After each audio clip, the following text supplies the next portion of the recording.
네, 안녕하세요. 깨끗한 미디어를 위한 교사운동의 김혜동입니다. 오늘은 미디어 사용법에 대해서 살펴보도록 하겠는데요.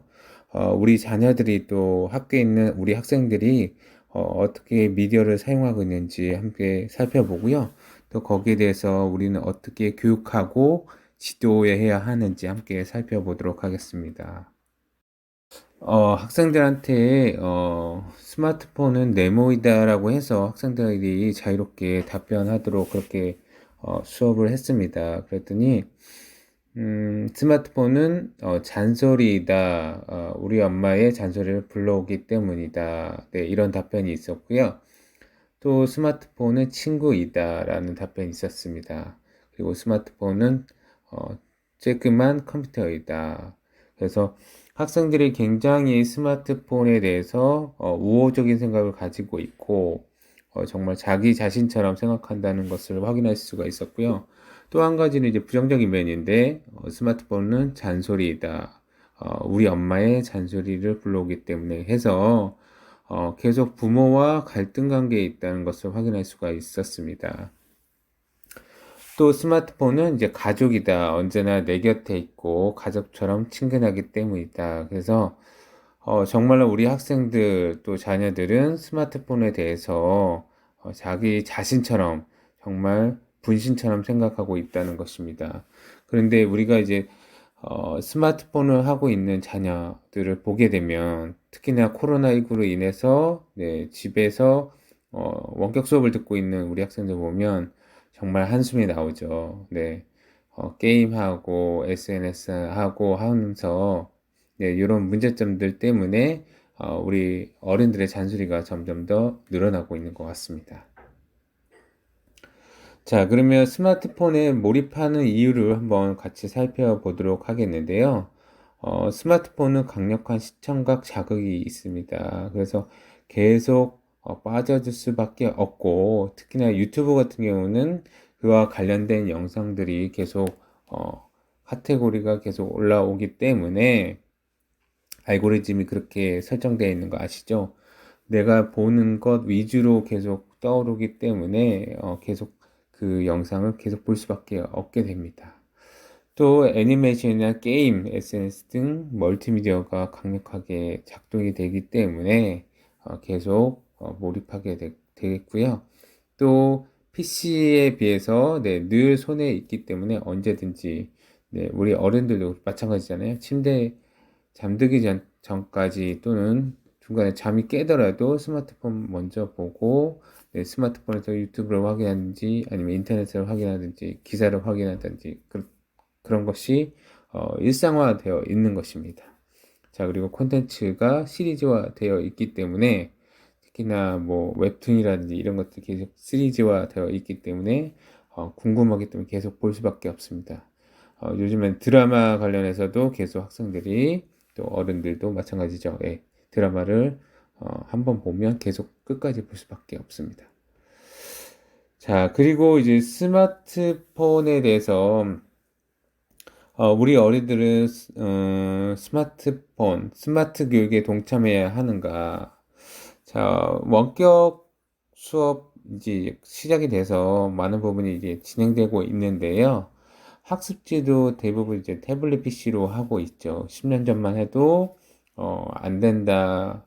우리 학생들한테는 아직 이르다라는 말이 많았지만 지금은 이미 학습지 시장에도 태블릿 PC를 이용해서 원격으로 영상을 보고 수업하는 네, 학습지를 하는 상황이 벌어지고 있습니다. 근데 불안하게 만든다는 겁니다. 이제 학습지 회사에서 불안하게 만들고 누구네 옆집에서는 벌써 이런 학습지를 몇 개씩 하고 있는데 그리고 사모님의 아이만 자녀만 안 하면 어떨까요? 뒤처지지 않을까요? 네, 이렇게 한다는 것입니다. 그래서 어른들을 계속 조급하게 만든다는 거죠. 자, 스마트폰이 아이에게 미치는 영향은 만족 지연 능력을 발달을 방해하게 됩니다. 그래서 뭔가 기다리고 하는 게 참고 인내하는 부분이 많이 약해지고 있고요. 또 대인 관계 기술의 부정적인 면들이 계속 나타나고 있습니다. 어, 작년에도 이제 코로나19로 인해서 대면이 아니라 원격으로 하기 때문에 쭉 그 사람의 감정과 표정을 읽어가면서 대화하는 방법에 이런 것들이 굉장히 부족하게 된다는 거죠. 특히나 지금의 초등학교 2학년, 예, 작년에 초등학교 1학년 학생들이 굉장히 학교를 못 가는 관계로 그런 생활적인 또 이렇게 또래와의 관계에서 굉장히 어려움을 겪고 있다는 것입니다. 다음으로 이제 뇌 발달에 부정적입니다. 우리 학생들이 최근에는 정보에 대해서는 많이 접할 수 있기 때문에 그런 정보들을 잘 습득할 수 있지만 그런 거를 이제 총체적으로 분석하고 조합하는 능력들이 조금 더 요구되는 상황입니다. 과거에는 정보의 부족으로 인해서 많이 어려움이 있었지만 지금은 이 정보들을 어떻게 구성하고 조합하고 또 정보들을 가짜 정보인지 진짜 정보인지 잘 걸러내는 이런 작업들이 필요하게 됐다는 것입니다. 네, 그렇고요. 스마트폰에는 여러 가지가 있지만 특히나 그 여학생들은 SNS 사용하는 비율이 많고요. 어, 그리고 남학생들은 게임에 몰입하는 경향이 많이 있습니다. 뭐 여러 가지 다방면으로 사용하고 있기 때문에 어, 긍정적인 면도 있지만 쇼핑을 한다든지 정보 검색을 한다든지 아니면 원격 영상을 듣는다든지 줌 수업을 활용한다든지 네, 최근에는 긍정적인 면이 많아졌지만 그럼에도 불구하고 여기서 계속 요구되는 사항은 어, 그 개인정보에 관한 이야기 또 나의 사생활을 어떻게 관리할 것인가 이런 것들이 굉장히 중요시하게 되어 있습니다. SNS에 대해서 버락 오바마 전 대통령이 이렇게 얘기를 했습니다. 이게 무엇이냐면 고등학생들 미국에 있는 고등학생들하고 이제 대화를 할 기회가 있었는데 한 고등학생이 이렇게 얘기했습니다. 당신은 오바마 대통령처럼 훌륭한 사람이 되려면 어떻게 해야 할까요? 라고 오바마 전 대통령에게 물어봤더니 버락 오바마가 이렇게 얘기했습니다. 자신이 올린 정보가 언젠가 당신의 발목을 잡을지도 몰라요. 그래서 SNS에 올릴 때는 정말 신중하게 올려야 된다고 그렇게 이야기하고 있습니다. 최근에 학교폭력에 관련해서도 계속 이제 과거에 있었던 청소년기에 있었던 그런 것들 때문에 운동선수라든지 또는 연예인들이 굉장히 곤란을 겪고 있는데요. 이제 과거의 것들도 최근에 대해서는 그게 다시 SNS를 통해서 공개되고 함으로써 정말 조심히 해야 된다는 얘기입니다. 이거를 버락 오바마는 10여 년 전에 벌써 알고 있었던 것이죠.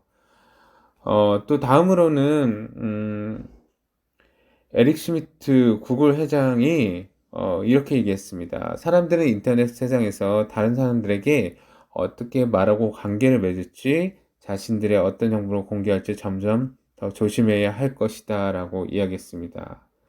그만큼 우리는 SNS에 대해서 정말 조심히 해야 되고요.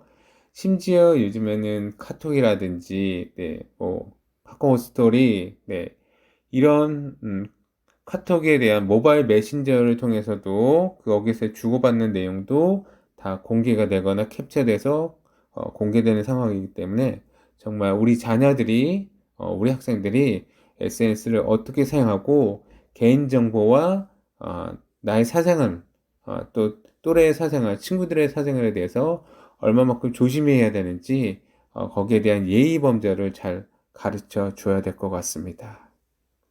네, 오늘은 여기까지 SNS까지 하고요. 다음 시간에는 게임과 또 미디어에 대해서 어떻게 가족 안에서 또는 학교에서 어떻게 스마트폰을 좀 더 긍정적으로 사용할 것인지 거기에 대해서 함께 나누도록 하겠습니다. 감사합니다.